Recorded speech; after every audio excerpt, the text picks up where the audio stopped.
започнам со нашиот гостин денеска, пред се сакам да ви посакам здраво и да предојдовте.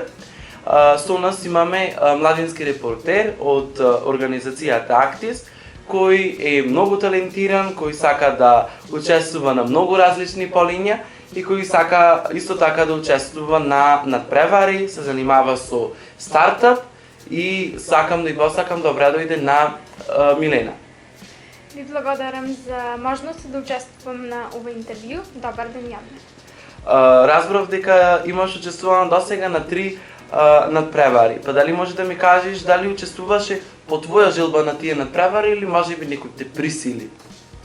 Искрено, се што правам со љубов и навистина ми е мило што успев да ги изменаџирам сите овие 3 надпревари, за кои што морам да кажам дека работев неколку месеци, така што исклучиво по моја желба беше. Баш ми е мило што го слушам тоа. Најубаво е кога некој се труди и сам си ги постигнува резултатите кои ги има. Дали може да почнеш да ми кажеш за твојот прв надпревар на кој што си била периодот? Да. Првиот надпревар кој се одржа беше Масум, односно надпревар каде што учествуваат сите средни стручни училишта кои што имаат платено годишна членарина. Сега, бидејќи учествуваат средни стручни училишта, надпреварот се одржа во околу 20 области од различни струки и полиња. Јас конкретно учествував во областа интервју за работа. Морам да напоменам дека ова беше моје прво искуство и мојата првична цел беше да увидам и да стекнам нови искуства, како одат работите, како ода и надпреварот и сето тоа. Меѓутоа, како училиште, навистина освоивме доста награди, како прва награда би издвоила за наградата за најдобар маркетинг план, која што 10 години поред ја освојува нашето училиште. Баш ми е мило и честитки. Баш ми одговори на прашањето за Масум, пошто постојат луѓе кои не знаат што е тоа Масум.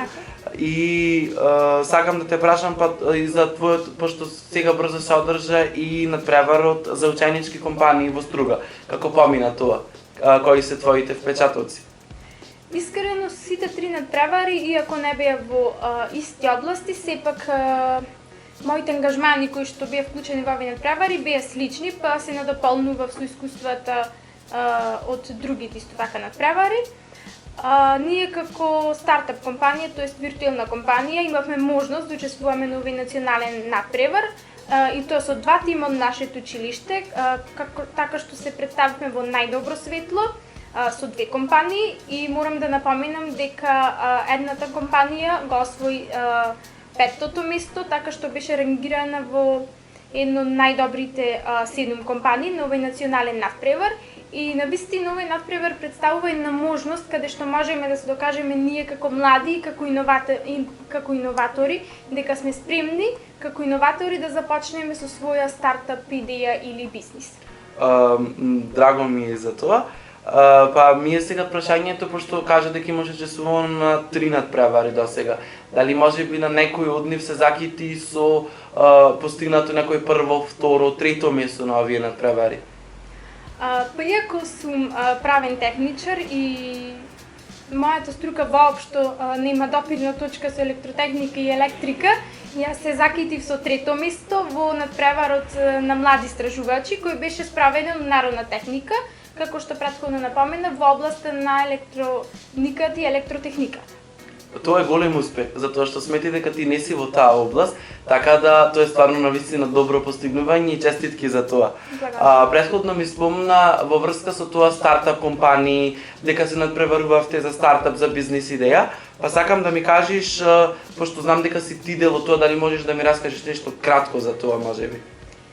Првенствено би сакала да напоменам дека на овие надпревари одиме под водство на наши ментори, така што они се тие кои што ни вродија нашата идеја и поттикот да размислуваме за бизнис идеи и ни покажаа можноста каде што можеме ние да се представиме во најдобро светло и да покажеме дека и ние можеме да бидеме ни млади предприемачи.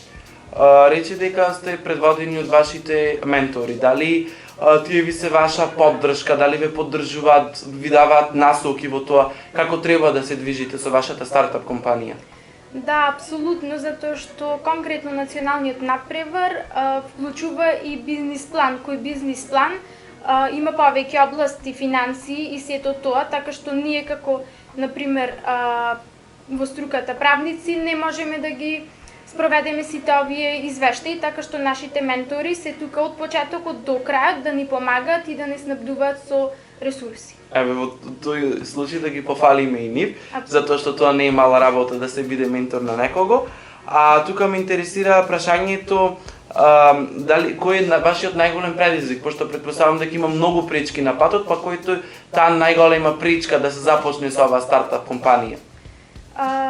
Првенствено најголемата пречка би била тоа што ние не сме стручни во сите области, а за да се дојде до една бизнис идеја, потребно е да се истражува зистата, кој истражување исто така вклучува и знаење, односно познавање од различни области, како што напоменав, програмирање, па финанси, за да се изработи еден финансиски извештај и сето тоа.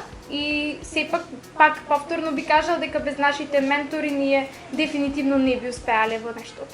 И за крајот на ова кратко интервју, дали може да испратиш некоја порака за младите кои можеби им си идол?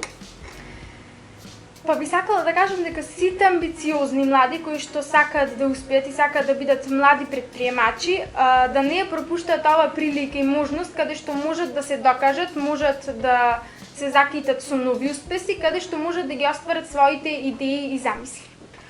Сакам да ви се заблагодарам за вниманието и што не гледавте до крај. Јас сум Лука, младински репортер од Актис и денеска за гостин ни беше Милена. Ти благодарам за присуството. Благодарам и на вас.